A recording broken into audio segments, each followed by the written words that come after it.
apostate going on. Now, in this article, they wanted to, if they could, 17 Muslims in Canada behead the prime minister up there.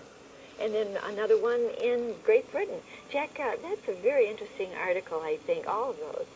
Rexella, we are living in the last hours before Jesus returns. Now, you've heard me quote this many times, but I'm going to give you a little different slant on it today.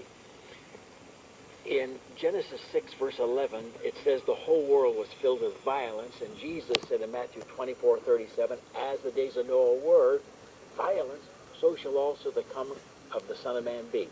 So it was inundated with violence and terrorism and rebellion. But there was more to it. What caused it all?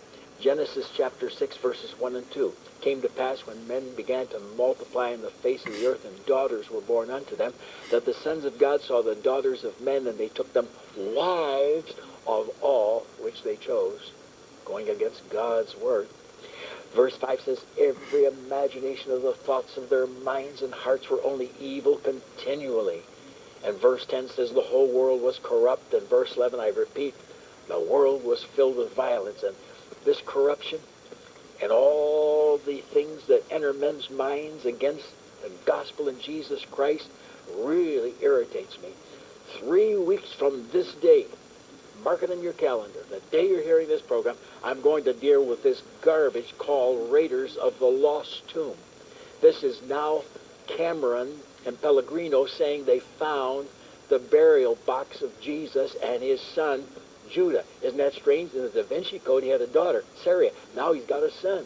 This is blasphemy. It's corruption. And I'll tell you what it really is, and it's predicted in 1 Timothy 4, verses 1 and 2, that in the last day, men are going to be controlled by seducing spirits and proclaim the doctrines of demons. 3 weeks from now, tune in.